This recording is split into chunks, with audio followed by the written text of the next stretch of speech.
ಸತ್ಯ. ಸೊ ಸತ್ಯ ಏನಕ್ಕೆ ಅಂತಾರೆ ಅಂದ್ರೆ, ಸತ್ಯನಿಂದಾನೇ ಈ ಜಗತ್ತು ಕ್ರಿಯೇಟ್ ಆಗಿರೋದು, ಸತ್ಯನಿಂದಾನೇ ಈ ಜಗತ್ತು ನಡೀತಾ ಇರೋದು. ಹಾಗೇನೆ ಆ ಸತ್ಯಕ್ಕೇನೆ ಹಲವಾರು ಹೆಸರುಗಳಿವೆ. ಕೆಲವೊಬ್ರು ದೇವ್ರು ಅಂತಾರೆ, ಕೆಲವೊಬ್ರು ಪರಮಾತ್ಮ ಅಂತಾರೆ, ಕೆಲವೊಬ್ರು ಆತ್ಮ ಅಂತಾರೆ, ಕೆಲವೊಬ್ರು ಅವೇರ್ನೆಸ್ ಅಂತಾರೆ, ಕೆಲವೊಬ್ರು ಕಾನ್ಶಿಯಸ್ನೆಸ್ ಅಂತಾರೆ. ಇದನ್ನ ಬೇರೆ ಬೇರೆ ಹೆಸರುಗಳಿಂದ ಜನರು ಕರೀತಾ ಇರ್ತಾರೆ. ಆ ಸತ್ಯಕ್ಕೆ ಹೆಸರೇ ಪರಮಾತ್ಮ, ಆತ್ಮ, ಕಾನ್ಶಿಯಸ್ನೆಸ್. ಸೊ ಈ ಆತ್ಮ ಅನ್ನೋದೇ ಅಥವಾ ಈ ಪರಮಾತ್ಮ ಅನ್ನೋದೇ ನಿಜವಾದ ಸತ್ಯ. ಈ ಆತ್ಮ ಅನ್ನೋದಕ್ಕೆ ತನ್ನದೇ ಆದ ಯಾವುದು ಆಕಾರವಿಲ್ಲ, ಅದು ನಿರ್ವಿಕಾರ.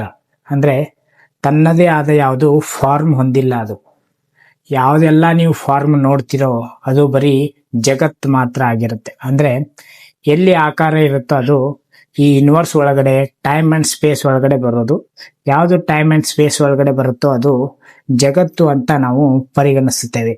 ಸೊ ಸತ್ಯ ಅನ್ನೋದಕ್ಕೆ ತನ್ನದೇ ಆದ ಯಾವುದು ಆಕಾರ ಇರಲ್ಲ. ಹಾಗೇನೆ ಸತ್ಯ ಅನ್ನೋದಕ್ಕೆ ತನ್ನದೇ ಆದ ಯಾವುದು ಗುಣ ಇರೋದಿಲ್ಲ. ಅದಕ್ಕೆ ಅದನ್ನ ನಿರ್ಗುಣ ಅಂತ ಕರೆಯೋದು. ಸೊ ತನ್ನದೇ ಆದ ಯಾವುದು ಆಕಾರ ಇಲ್ಲ, ತನ್ನದೇ ಆದ ಯಾವುದು ಗುಣಗಳಿರೋದಿಲ್ಲ.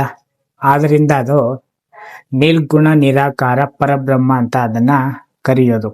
ಸೊ ಈ ಸತ್ಯಕ್ಕೆ ಸಾವಿಲ್ಲ, ಅದು ಅವಿನಾಶಿ ಅಂತ ಕರೀತಾರೆ.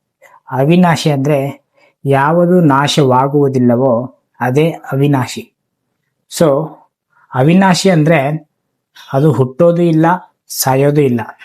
ಅದು ಮುಂಚೆನೂ ಇತ್ತು, ಈಗಲೂ ಇದೆ, ಮುಂದೆನೂ ಇರುತ್ತೆ.